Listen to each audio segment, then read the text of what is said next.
And a very pleasant good evening. We welcome you to Ridgecrest Talk. We're live with head coach Kim Young of Saracoso College, and our theme is sports like it is every Tuesday night. I'm Tom Heck, and we welcome you and thank you for watching. Hope you enjoyed the news at 5:30, and hope you'll catch the show every night at 6 o'clock.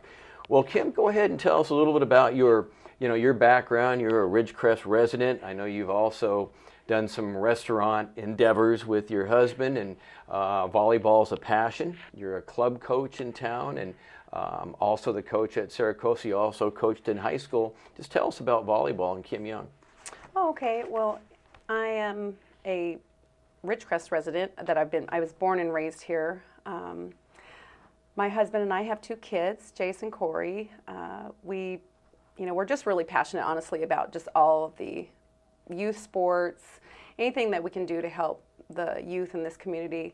Volleyball, believe it or not, I didn't play in high school, so it was kind of strange. People always say, well, you didn't play in high school, how'd you get into it? But I started playing when I got out of high school with an adult league. I don't know, they let me in, I didn't know how to play, but I had some really great mentors. They taught me how to play. Everybody that I was around at the time, and it was probably about 1990, really great players, some male players that had played in college. And so I was really lucky to be able to meet them and know them, and they kind of took me under their wing and taught me as much as they could teach me. And so from there, my sister is a little older than me, and she was living in LA at the time, and we would go and play grass doubles. I feel like we did that for, I don't know, maybe 3 to 4 springs and summers. Just going to Northridge, Bakersfield, Irvine, all these different colleges that would do grass doubles as fundraisers for their volleyball programs. So I got very involved with volleyball doing that. Mm-hmm. After that, I decided to play at Saracoso. So I played, I believe it was 1995 or 94. 94-95 season. But Years I played, go fast. yeah. So I played under Mike Cernett, and I was 25 years old. So all the girls that were there were 18 years old. Wow. So it was very different. But I had a lot of fun. I learned a lot. After that, again, just loving volleyball. I was invited to play for a adult club team that played out of Antelope Valley. So I had a really good friend from Lancaster, and she invited me to come play. We brought over some Lone Pine players and some Ridgecrest players, along with a couple of Lancaster players, and we played in an adult club league, and we did awesome. Our team, we were always battling for first and second.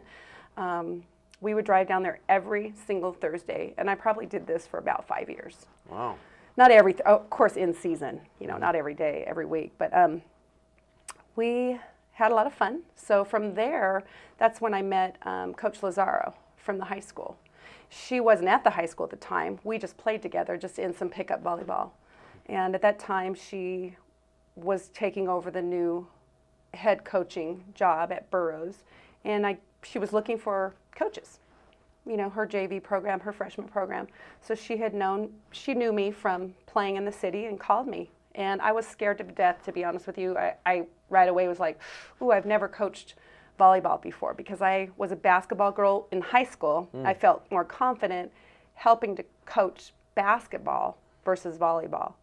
But she assured me, she's like, I will help you. And I thought, I do love volleyball. Yeah, help me to coach people. So I said yes, and I started coaching the freshman team. I coached the freshman team for 4 years at Burroughs. Enjoyed it. We grew together, I believe, as a program. That was Michelle's first year, my first year. After our first year, we went to the Gold Medal Squared volleyball clinics for coaches, and we improved tremendously. We really bought into that system, bought into the teaching, which of course, who wouldn't when you're being taught by Olympic coaches and Division I coaches. It's just, the proof is there. They have successful programs and you listen.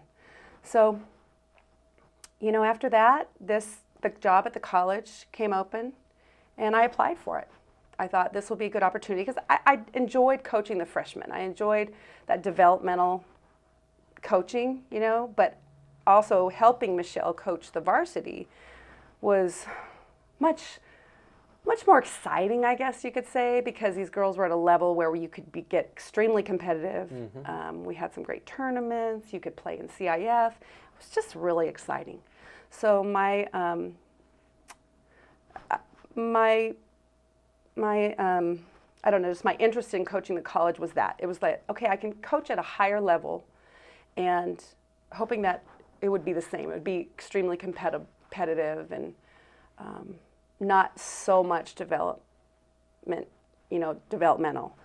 So that's where I am now. It's been my 3rd year at Saracoso. You know, we had a rough first year, a really great group of girls. I just could not ask for a better group of girls that were just nice and kind and worked as a team. So that was great, and they worked hard, and we struggled, but the teamwork that we had there was nice. I enjoyed it. My 2nd year, we had a lot more players.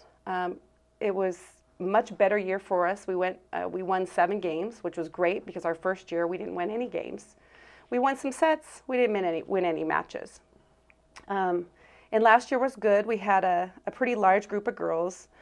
This year coming back, unfortunately, we didn't have a lot of returners. Started out with 13 girls, and then we were plagued this year by injuries. So that brought me down to 9 girls this year. And then a final injury about a quarter way through the season left us with 8, and that's where we are today. The group that I have this time, they're good. They're a good team. They want to win. They are competing. We lack consistency, and so that's something that we just have to battle every day at practice. We just keep working as hard as we can because it's all we can do. To be more consistent, you just have to keep playing and getting better. So it's kind of where I'm at. Yeah, definitely.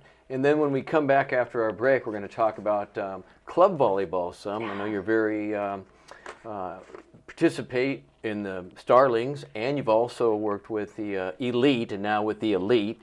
The Elite is our group where a lot of the older kids play, but you've really worked with kids from all ages. I'll say that. You have a very, very diverse background, and I think you do a good job with teaching and placing kids. So more with Kim Young when we come back. Don't go away. This is Ridgecrest Talk live right here on KZGN.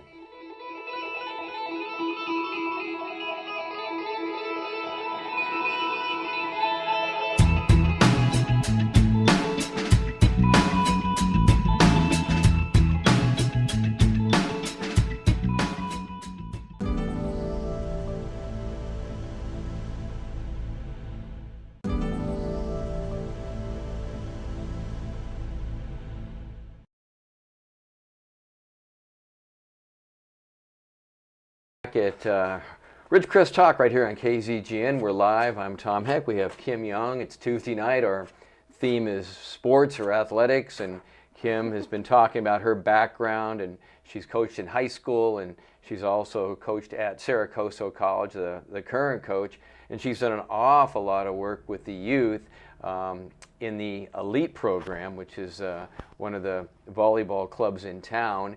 And they play a good number of games in the off season. Off season would be pretty much January, February, March, and April.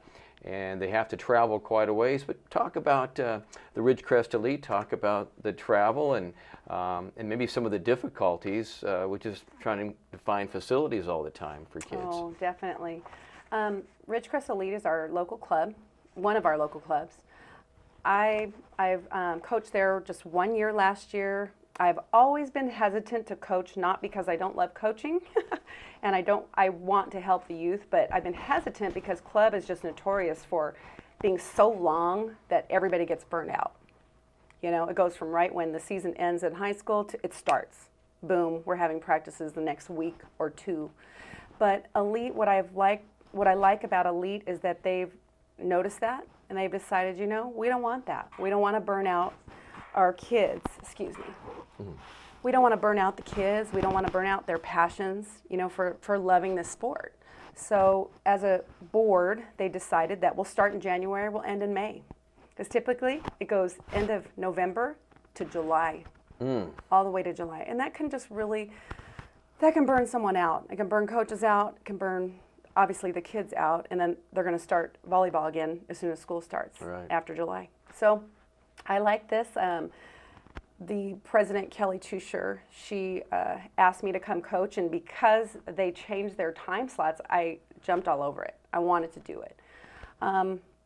It has actually been one of the best coaching experiences I've ever had. As much as I loved coaching at the high school and as much as I love coaching at the college, the club experience is just different. It's exciting. It's only a practice 2 days a week, where I always felt as a coach like, oh man, we need more. But it's just a great time because we know that it's off season. We know that it's club. So our mindsets are a little bit different. We're not so like pounding like, you know, win, win, win, win, win. Though we want to win. Of course, that's why we practice. But it's not about, you know, I don't know, it's just not about that. We're having fun. We're developing. We're getting better for our next year and for our next season. 2 days of practice and weekend games every other weekend or so. Love it. Absolutely love it. And of course, it helped that last year I had a really great team. So of course, that always makes the coaching experience, you know, fun. It certainly did. Talk about the travel and where do you have to go to play these different tournaments? Yeah, we go to one of our tournaments every year is in Vegas, and that is a lot of fun. So we go for a whole weekend in Vegas, and that's a blast for the kids. Being a college coach, I get to go to a senior showcase that's in Vegas. There's over 700 to 800 unsigned seniors that go there. So that's a really great experience for me as a college coach. So now I'm, you know, not only do I get to go to Vegas and have fun with the group of girls that I have, but now I get to actually recruit.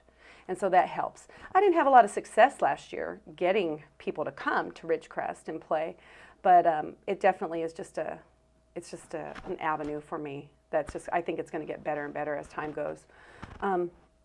But we have fun. We go down to San Diego. We go to Anaheim quite a bit. So those are the kind of places that we go and play. And now, is it's really a commitment from the kids because it's a little costly to play club volleyball. You have to, you know, buy a lot of things and also have to have a facility to practice in. What have been the difficulties of finding enough practice facilities in a town like ours? Yeah, it's extremely difficult. We just don't have enough gyms. So we've actually, this year, we're lucky enough to be able to use the Navy gym, which is very hard to get. So we really lucked out that they weren't having a sports program going on at that time. It's starting in January. We use our Kerr-McGee Center, which is our local city gym, and we'll use another gym that's on base called Castle X. It's part of a teen after-school program. And we get to use those gyms. So it's difficult. We're kind of going all over the place. You know, we might have a practice on Tuesdays at Castle X, and then we're going on Thursdays to Kerr-McGee Center, something like that. So it's a lot of juggling, but in the end, it's worth it. We just keep, you know, we just keep pushing, trying to set this up every year to make it more convenient for us.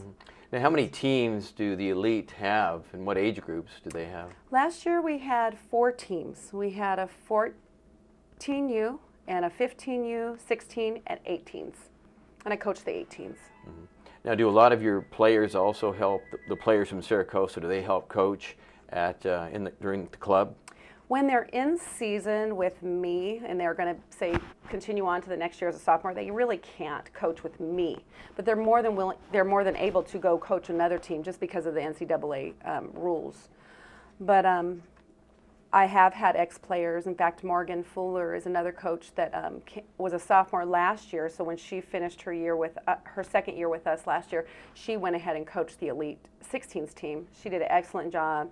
She helped me this year as a volunteer assistant coach at Saracosa, and she did a fantastic job. Oh, great. I think she's going to be a great coach.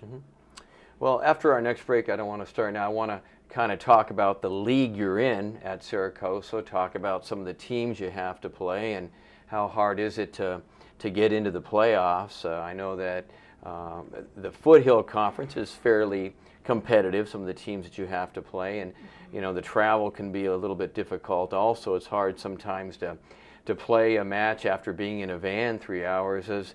Have you noticed the effect of the road versus home as far as performance goes? Yeah, believe it or not, I feel like we've actually done better on the road, surprisingly, because that's not very common. I don't know what it is. I don't know what the secret or what's happening, but I feel like we've done a really great job on the road. We have 2 more home games, so we'll see if that, what happens. Do you think it's because of the focus, maybe because they're together for a couple hours and all they're maybe thinking about besides boys is volleyball? Possibly. I'm not 100% sure why it is that way. We lack consistency right now, and as coaches, we're banging our heads like trying to figure out like how do we get them more consistent. And all I can say is in the end of the day is hard work. You just continue to work hard. That's all we can do. All right, we're going to have more with Coach Kim Young from Saracoso College, also a former high school coach and a coach of the local club team, the Elite. Back after this is Ridgecrest Talk right here on KZGN.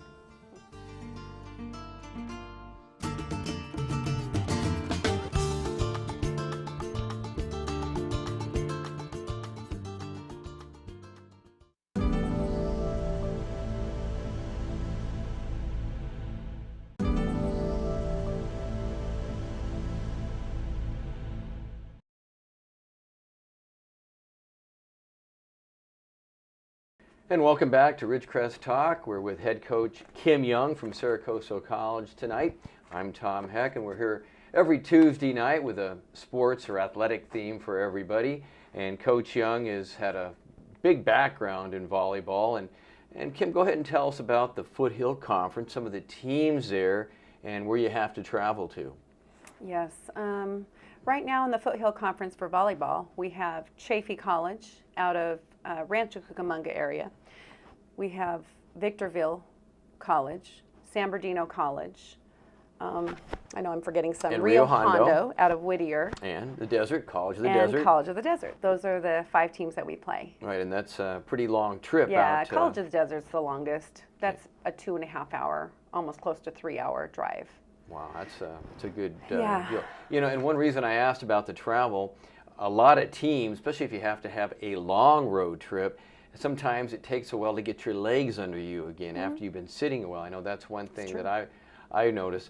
Now, volleyball, I don't know if you would really consider that a true aerobic sport, although I'm sure that obviously you work hard out there, but there's not a lot of usually running as far as like basketball goes. But on the other hand, it's you know, it's not for the lighthearted either, because there's a lot of movement out there, and sometimes your rallies go for a long, long time. Now, you run a system at Saracoso similar to what Coach Lazaro does at the high school, correct? Yes. What's a little bit about that system that you run, that you like? Well, that system, we tend to play our defensive players a little more shallow than maybe people are used to. There's 3 different, you can put your middle back player either middle back deep, middle back short, or middle, and we play a middle. So statistically, it's proven that more balls, about 54% of all balls will land in the middle. So we put a player there. We always try to put our best defensive player there. So that's one of the things that we do, where a lot of teams may play a rotational defense or even a perimeter defense, where they stay very far out to the perimeter and then work their way in. There's good and bad to all those things. There's holes, there's weaknesses to all those defenses, and there's a weakness to our defense as well. The corners are a weakness, but we work really hard at trying to cover those and making adjustments throughout the games. Another thing that is maybe very distinctively different than maybe a lot of other teams is that we don't pass very tight to the net, and we don't set very tight to the net. So again, another statistic that we have found is that the tighter we put our target to set, that mean of error, say it's 2 feet to this side, 2 feet to that side, that means my balls are going into the net quite a bit. So we try to keep our passes off the net, and we also try to keep our sets off the net. Again, just we've seen this statistically that we have more errors when we set tighter and we pass tighter. So those are a couple things. I know that at Burroughs they do the same thing. And another philosophy that we have is that well, every team wants to serve tough, but it's really important to us to serve very tough. You know, teaching our girls to jump serve, or really just to serve the most effective way that they can. Some girls have a better down serve, but that's fine as long as they can serve it tough and they can hit their targets. So, you know, those are some of the things that we focus on. Now, is volleyball, would you say, is it more of an advantage to have great power, height, or finesse, and just be scrappy? Of course, a combination of both is great, but do you have to kind of do a different coaching philosophy based on what you have sometimes? Definitely, definitely. I don't know. I think if I were to have to pick between the two, but I mean, first off, I got to have great passers to run anything. I have to have a great passer to run a smart finesse kind of play. I have to have great passers to run power kind of plays. So it really ultimately comes down to two things: serving and passing. Those things will always make or break you. You will not always win games, though you have great serving and great passing, because of course we can't tell what the other team's doing. But if you have terrible serving and terrible passing, you're not going to win games. Yeah, so it's very important you have kind of an all-around balance. You know, Yeah. I watched some of the NCAA men's volleyball last year, a couple of matches, and boy, I tell you what, it's just power versus power. It just seems like maybe one bump, one set, and it's just, there it is, the net. Yeah. You know, I'm coming at you, can you block me? And you got guys that, you know, with some good size and power up there, and boy, oh boy, to me, it seems like there might be more coaching involved with women. It's more on the floor than up in the air. So it seems. Now, in advanced college volleyball for women, does it become more like the men sometimes with the power? Yeah, it can, but men's volleyball and women's volleyball, when you watch them, they almost seem like two different games. They do. I mean, we're still using the same ball, same court, you know, their net's higher, but it really is exactly what you said. The things that make them great are much different than, they're similar, but that game blocking is a whole lot more intense. Gosh, they're serving. Some of these guys are serving 80-mile-an-hour jump serve balls. Wow. Think about that with a volleyball, you know, coming at you. So there's just extreme power in men's, and I think that in women's they have the power, but you'll see a lot more rallies. Okay, you'll see a lot because that power is decreased, and so these girls who are great defensive players can dig those balls. So I think that's what I see. That's the difference I see when I watch those college games at that level, or even the Olympic games. That the women's game, though they're extremely strong and just the best in the world, really, you'll see more rallies. Okay, you have 2 games left this season, one tomorrow and one Friday. Yes. And tomorrow is going to be against Rio Hondo, and then Hondo. Friday against, I believe, San Bernardino. Yes. All right, well, we encourage people to come out. In our last minute or so, I know that the other talent you have is you've helped your husband, you know, back in the day with John's Pizza and with Nicoletti's, and I asked your husband, you know, not too long ago, and maybe yourself now, are you going through the old kitchen withdrawal, so to say? Yes, we are, and I that's kind of weird for me to say because it was never my passion to do restaurants, though I enjoyed it and I don't regret a single minute of it. Have a lot of good memories, but it was definitely my husband's passion, something that he loved to do. So I do, I know he misses it, and we talk about it all the time, wanting to go back to our original Nicoletti's restaurant and make a smaller version, less overhead, smaller place. Just, we would love to do that. And so it's definitely something that we talk about quite a bit. And it could happen. Kim, appreciate all your time tonight. Hope you enjoyed it. Kim Young, the head volleyball coach, also restaurant entrepreneur in the city of Ridgecrest. Hope you'll join us again next Tuesday night. For KZGN, I'm Tom Heck. Have a pleasant good evening.